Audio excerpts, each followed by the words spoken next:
Last night, we had Piers Morgan bring Taylor Lorenze on, and Piers Morgan obliterates her. And I think that's why I felt, along with so many other Americans, joy, unfortunately, because it Joy? feels like, Serious? I mean, She was just fired from Vox as a result of this. So that's Piers Morgan is very good at what he does. He sets these things up with forethought.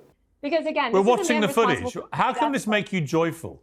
What's occurring here is that people are making a false logical correlation between these two things. People dying as a result of the problems of healthcare, and this guy being shot. What has that solved? Why rejoice over his deletion? Removing this guy changes nothing. You mentioned you couldn't understand why somebody would feel this reaction when they watched a CEO die. It's because you have not dealt, it sounds like, with the American healthcare system in the way that millions of other Americans have. It's an emotional response that you're feeling. Who doesn't hate healthcare? How healthcare insurance? Who doesn't hate insurance? But once we start doling out life and death, it's the opposite of living as though God exists, acknowledging that only God can dole that out. The idea that no human being can make judgment calls, as opposed to someone like this who literally feels like they can lay out an argument and make calls such as this. I think that it is a good thing that this murder has led to America, or really the media elites and politicians in this country paying attention to this issue for the first time. You mentioned you couldn't understand why somebody would feel this reaction when they watched a CEO die. Objectively, the loss of life is the loss of life, regardless of how we feel about it. This is why it's so important to remove one's subjective feelings about healthcare and recognize that you're talking about somebody getting shot in the back of the head. You're not talking about the flaws of healthcare. So should they all be killed then? Should they all be killed, these healthcare executives? Would that make you even more joyful? So by that logic, you want more CEOs to die. No, that would not. But why not? And why are you laughing? I think He brought her on, I think, to challenge her. Oh, absolutely to challenge her on this point. Just 3 days ago, Taylor Lorenze posted this video on her YouTube channel. when you see the entire internet, left and right, united around one thing, and that is celebrating, I hate to say it too, the death of a healthcare CEO. The moment that we allow ourselves to correlate this murder to connect with how we feel positively or negatively about healthcare in America, that's a foolish game to play. It's a mistake.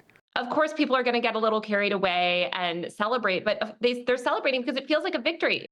Again, we are not condoning murder here, okay? That is not the solution to this. She's talking out both sides of her mouth. I'm not condoning murder. Everyone's celebrating the murder. Violence is not the answer. Unfortunately, when you're fighting systemic problems, the only solution is often violence. We don't want a violent revolution in this country. We want nonviolent change. We want systemic change. Now, often systemic change only comes through violence when you look historically. I say this, but then I say this to negate it, and that neutralizes it so that I can't be held accountable for it.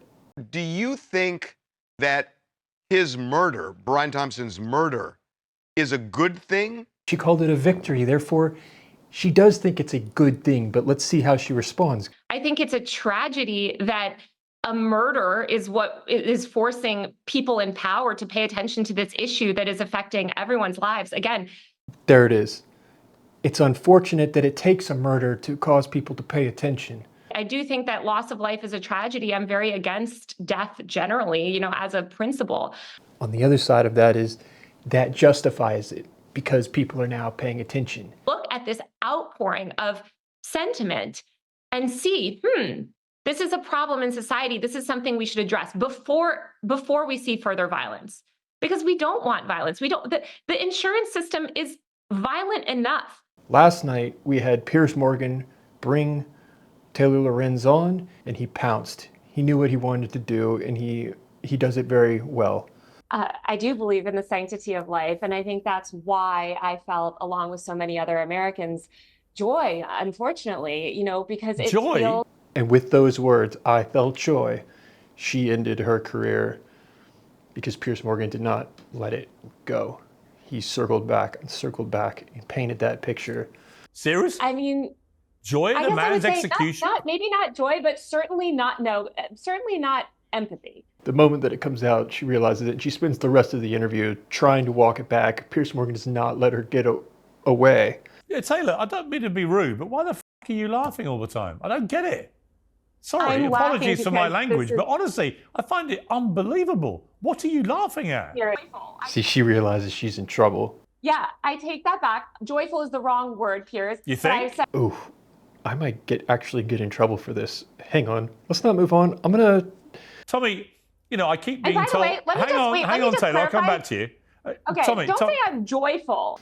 Because he's at the end of the day, he's making good television content, YouTube, whatever. And he knows that conflict drives story. And believe me, Piers Morgan is the master at conflict drives story. Stop misrepresenting my views and my feelings. I'm not. You my felt joyful, then you wished you hadn't said it because you knew how bad it sounded. No, Piers. No, Piers. I quoted don't you feel joyful. directly. Mark. Again, you are misrepresenting how I feel. So stop misrepresenting. let's. No, this is- you. this is No, I tell you what. Just to clarify, jump in. do you want me to play it again? Again. This is one of those points where it's important to separate one's subjective feelings from objective logic and realize, oh wait, regardless of how I feel about this, at the end of the day, I'm talking about a guy who shot a guy in the back of the head, essentially, in the chest. It always ends up being an argument for the greater good. Things are great for me because, again, I am on the side of the rest of America, which believes that this for-profit healthcare system. Actually, you're not, actually, because is most evil. Americans do not think that they felt joy in that moment. It's a dangerous game to play. It's a slippery slope. No matter how good it feels and how easy it is to slip into that, do not allow yourself to do it because it is so dangerous. Because that is how, throughout history, we've seen atrocities committed. That's how we slip into feeling that murder is okay because it's for a greater good. Who doesn't hate healthcare? How healthcare insurance? Who doesn't hate insurance? But once we start doling out life and death, it's the opposite of living as though God exists, acknowledging that only God can dole that out. So we've got the clip and we'll just play it back just to remind you. I felt, along with so many other Americans, joy, unfortunately, because it Joy? feels like, Seriously? I mean, Joy in I a guess I would man's say execution? maybe not joy, but Again, certainly no, this is what I said. certainly This is not literally what I empathy. said.